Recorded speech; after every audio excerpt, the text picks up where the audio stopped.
Welcome to the Growing Tall Poppies podcast.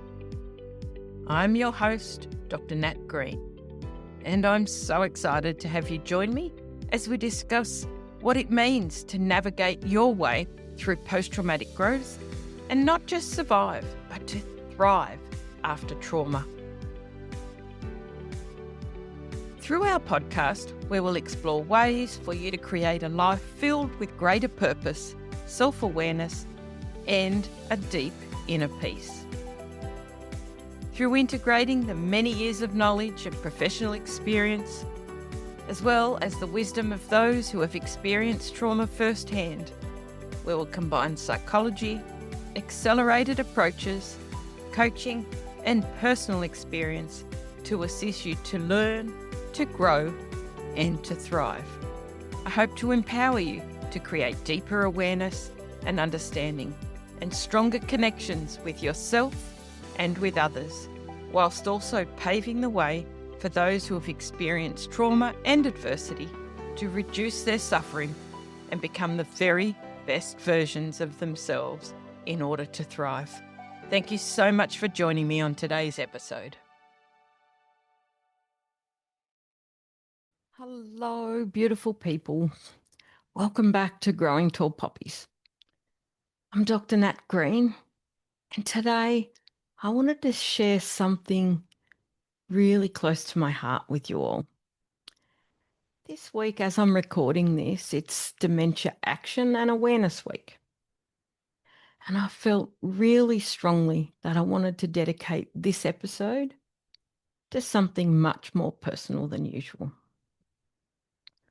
I want to take you behind the scenes of what's been happening in our own family. Because the truth is, dementia is not just something that happens out there to other people. It's something that many of us will face in our families, particularly with an ageing population.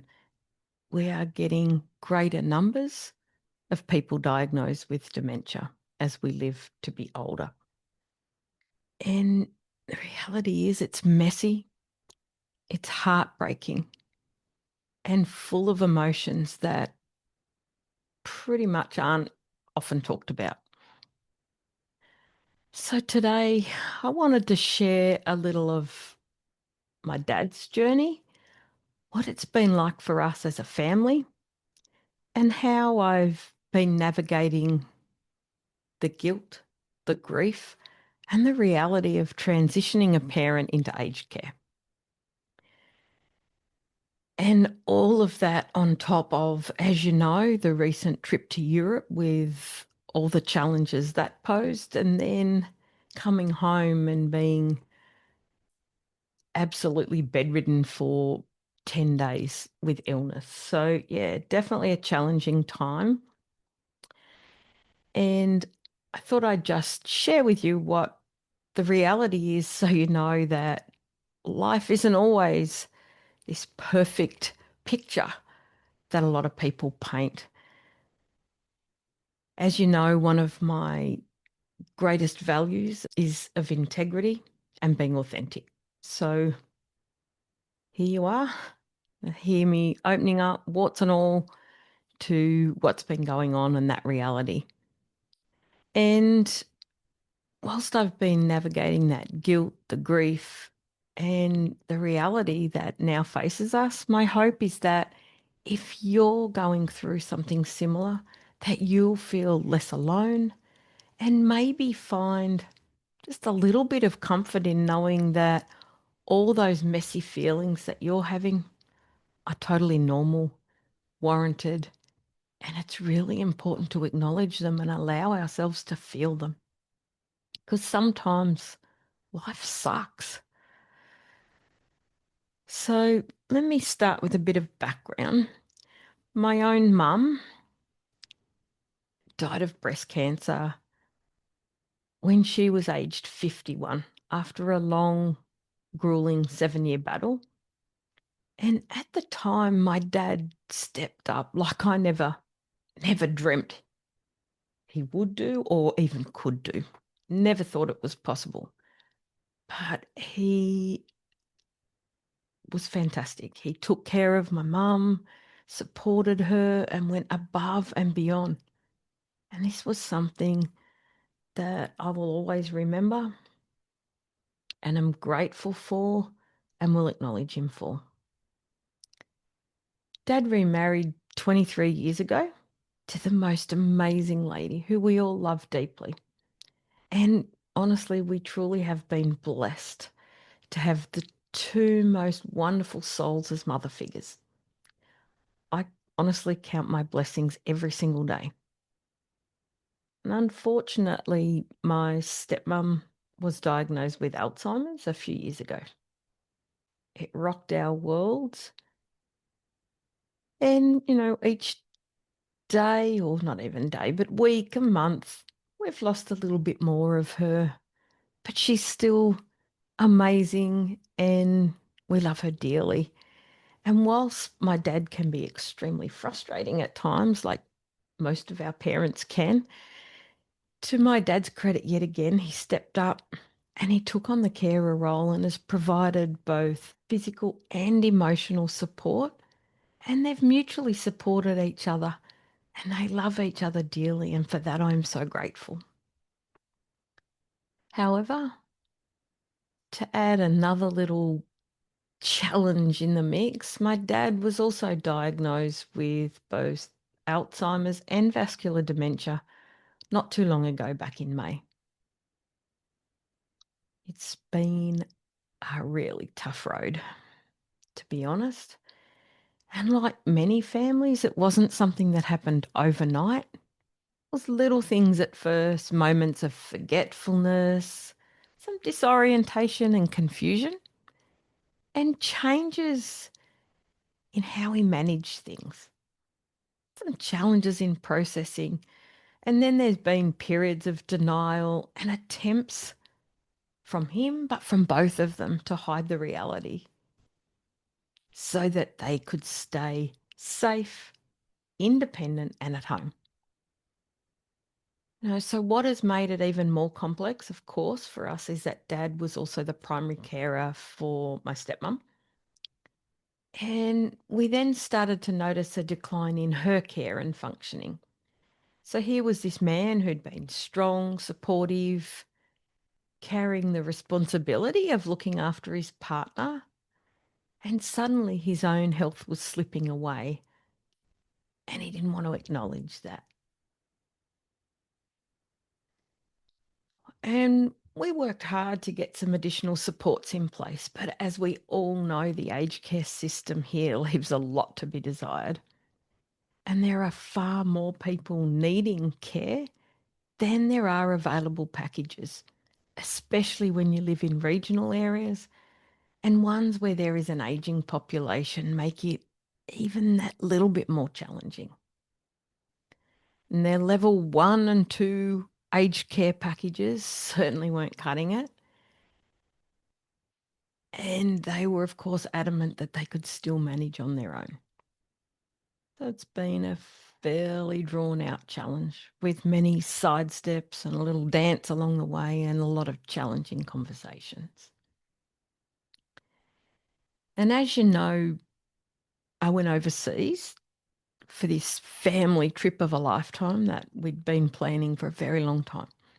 And when I went overseas recently, things seemed fairly stable. We had a basic plan in place for eyes to be on them both to ensure adequate care needs and support. And we thought we had more time. But clearly we didn't. While I was away, everything changed so quickly. His decline has been pretty rapid. The messages I was getting from home was that he was okay. And then a few days before we arrived home, there appeared to be a really steep decline with some potential falls, but with very unreliable reports. So it was really hard to ascertain. And this is tough. I can't describe the sinking feeling of returning home and seeing a person that you love having experienced such a sudden decline within 7 days at most with no clear understanding of why. And the truth is you can't always be there. You have to do things yourself and live your own life too. I'm very mindful of that and aware of that. And as a carer and support, of course you need and are entitled to a break. But life pulls us in so many directions. And sometimes decline doesn't wait for the calendar to line up neatly. Well, all the times.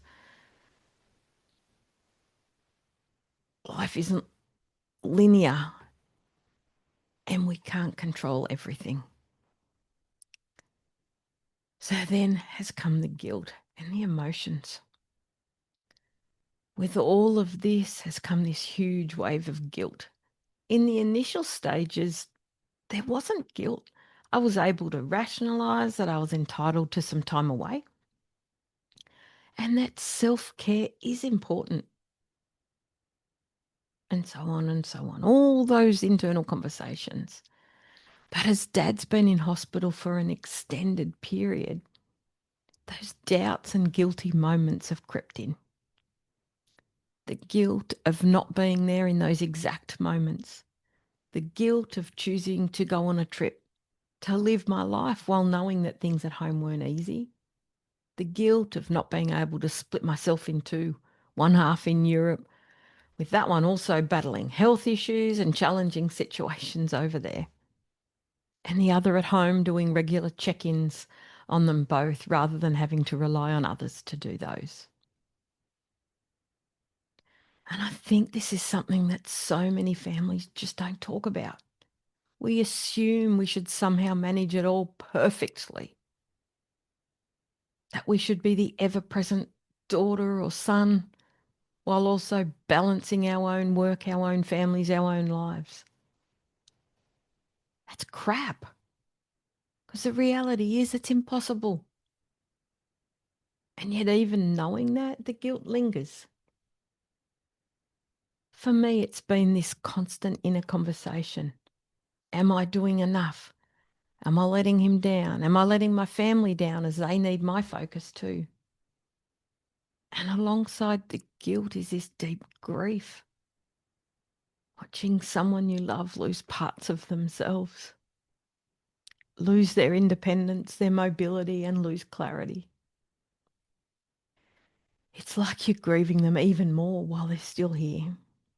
It's an incredibly heavy kind of loss because you never quite know which version of them you'll get each day. In fact, from 1 hour to the next in each day. And then there's the reality of making decisions around aged care. Oh my goodness, that is so not fun, and I would not recommend that. Well, actually, put it this way, I would not recommend avoiding having done that prior to getting to this situation. And there's been a lot of learnings around that for me. Ones that I already knew, but now that are hitting home even more. I don't think anyone really prepares you for how complicated and emotional this is. It's not just about finding the right place or signing the endless mounds of paperwork.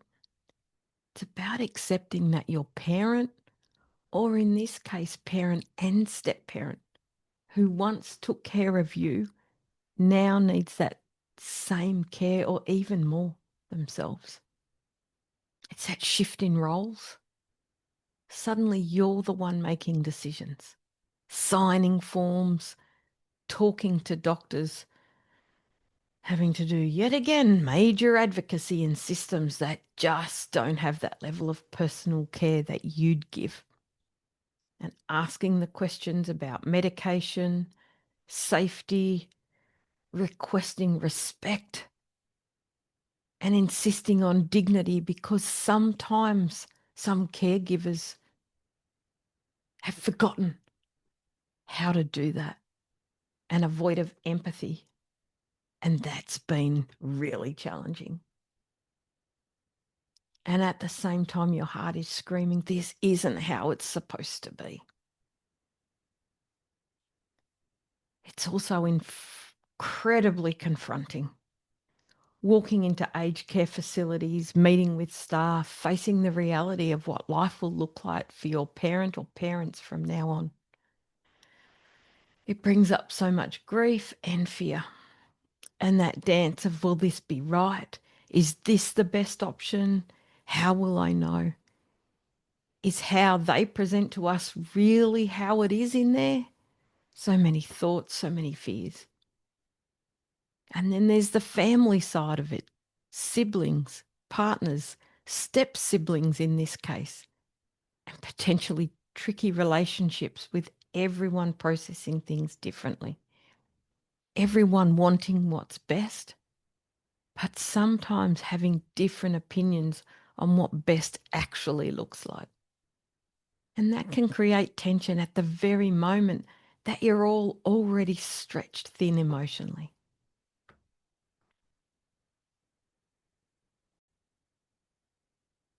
And in the middle of all of this, I've been asking myself, what is this teaching me? What can I take from this incredibly hard season? One of the big lessons has been around letting go of control. I can't control the pace of Dad's decline. I can't control every decision or every outcome. And that's hard for me and some of my other family members. You know, most of us like to have a plan, to feel like we're doing everything right. But dementia doesn't follow a plan. Another lesson has been the importance of allowing myself to feel the sadness, the intense sadness, the guilt, the anger, the helplessness. They're all part of the process. And there really wasn't a huge amount of time. But pretending our emotions don't exist only makes it a much heavier load to carry. And perhaps the biggest lesson is the reminder that you can't do this alone. Whether it's leaning on siblings, friends, or professional support, navigating dementia is way too big a weight for one person to carry by themselves. It's essential that we get some form of support, as it really is a long and challenging road. So I really urge you to reach out and ask for help. It's not a sign of weakness. In fact, it's a sign of strength. It's not something you can do alone. And for those of you listening who are going through this right now, I want you to know this. It's okay if you feel like you're not doing enough. It's okay if you feel torn in a million directions. It's okay if you feel like you're failing some days. You're not. You're human. And in those quiet moments with my dad and my stepmum, even as things change, there are still huge flashes of love, of connection, of shared history and great stories. Dementia can take away so much, but it can't erase the love. Now, before we close today, I'd love to leave you with a few reflection questions. These are designed to help you pause, to breathe, and to connect with your own journey, especially if you're walking through something that feels really heavy right now, whether it's navigating care of a parent who's transitioning into that end stage of life, or aged care, or if you're navigating your own or a family member's trauma. This is all relevant. You might want to jot these down in a journal or simply take a quiet moment to think about them. Where am I carrying guilt right now? And what would it feel like to soften that guilt with self-compassion? Number 2, what part of this season is teaching me something new about myself? about my strength, my resilience, or even my ability to love more deeply. Number 3, in the middle of grief or loss, what are the small moments of connection or grace that I can still hold on to? And number 4, how might this difficult experience shape me for the better in the long run? Even if I can't see it fully yet, what seeds of growth might be planted here? And number 5, what support do I need? And who can I allow into my circle right now instead of carrying this alone? These kind of reflections are at the heart of post-traumatic growth, finding meaning, purpose, strength, and even transformation, not by denying the pain, but by acknowledging it and letting it teach us something new about ourselves. Remember, growth doesn't erase the hardship. It grows alongside it. Thank you so, so much. I honestly feel so honoured that you've stayed till the end and that you're still listening. Thank you for letting me share something so raw and personal today. If you're walking a similar road right now, then please know you are not alone.